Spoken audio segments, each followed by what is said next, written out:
қайырлы күн достар.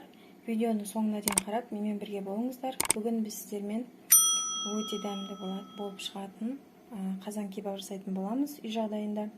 Мен қойдың етін алдым.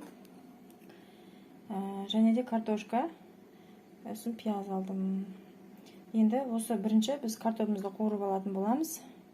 Видеоны соңына дейін қарап, ұнаса комментарий жазып, лайк басып кетіңіздер. Ұнамаса дизлайк басыңыздар. Ал кеттік.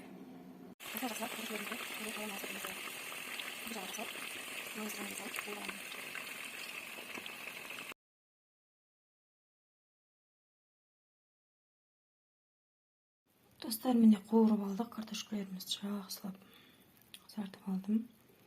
Енді етімізді қуыратын боламыз.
Жарты сағат 40 минутқа қойып қойсаңыз дайын болады иншалла.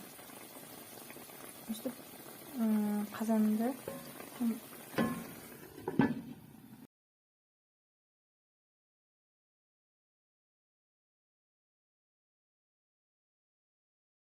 достар, міне сочный өте дәмді қазан кебабымыз дайын болды үй жағдайында.